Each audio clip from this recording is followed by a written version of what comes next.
میرے نوجوانوں، انبر اساس کیس نہ بنتا المرء علماء کرام ہی نے اپنے خون و جگر سے اس عروج سے آزادی کہنا بند کی ہے اور اپنے مقدس لہو سے اس شجر کو سینچا اور پروان چڑھایا ہے۔ حضرات، یہ کارواں طویل مسافت طے کرتے ہوئے کس طرح انہوں نے منزل مقصود تک پہنچا، ایک بڑی لمبی داستان ہے۔ اس داستان میں رنج بھی ہے، غم بھی ہے اور جوش و خروش بھی ہے۔ حضرات، یہ کارواں طویل مسافت طے کرتے ہوئے ان کے پاؤں مسلسل لہولہان ہوتے رہے۔ کبھی ہزاروں اور لاکھوں کی وجود دوبارہ راہ پر اڑ گیا، کبھی وحشت و بربری کے آدار جھاڑیوں نے ان کے دامن کو تار کیا، کبھی وحشت و بربریت کے پہاڑ ان کے راستے میں غائب ہو گئے، لیکن اس بزم جنوں کے دیوانوں نے ہمت نہیں ہاری، حادثات اور مسائل سے ٹکراتے ہوئے منزل کی جانب بڑھتے رہے اور بڑھ کر رہے۔ راستے کی غربت و دوری سے فکر کے پریشانی کی کوئی پرواہ نہ کیے، کبھی آزادی کے خاطر عرب و ترکی کی راہوں کو ناپتے ہیں، تو کبھی روز افغان کی باتیں بیان کرتے ہیں، تو کبھی مالدہ کی کوٹھیوں میں قیام کرتے ہیں، تو کبھی عدالت کے کٹہرے میں کھڑے ہو کر نغمہ آزادی سناتے ہیں، تو کبھی پھانسی کے پھندوں پر چوم کر منزل کا نشان کھینچتے ہیں، تو کبھی لیوالوں کی لگنوں پر انگلی رکھ دیتے ہیں، شاید کہ گولیوں کی سنسناہٹ ہی ہمیں منزل کا پتہ بتا سکے۔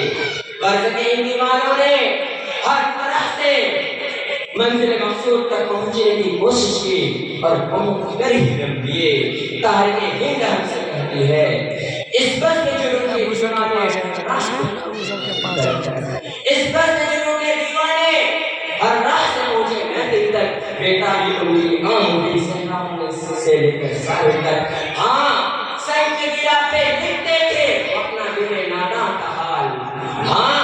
سنگ کی گرہ پہ لکھتے تھے اپنا دل ناداں کا حال، شاید تلاش متقی میں پہنچے کوئی پتھر باطل تک۔ حضرات،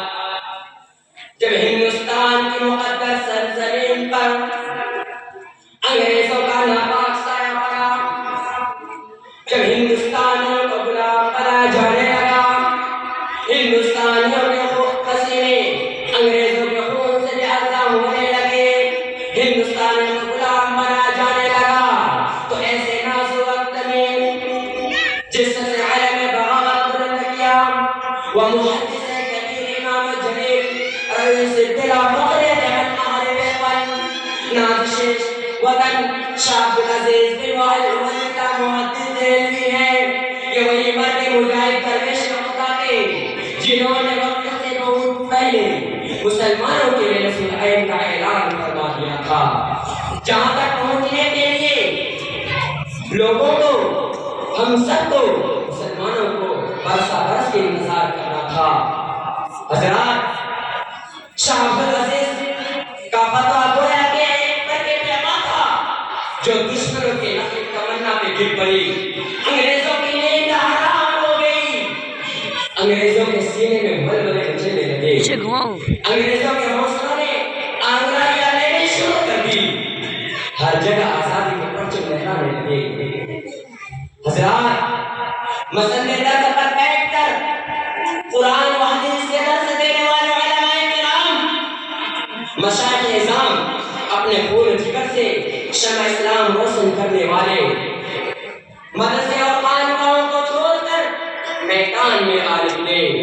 اور پرندوں کے خلاف محاذ بنا کر بستر و سامان کے عالم میں میدان میں نکل پڑے اور یہ کہے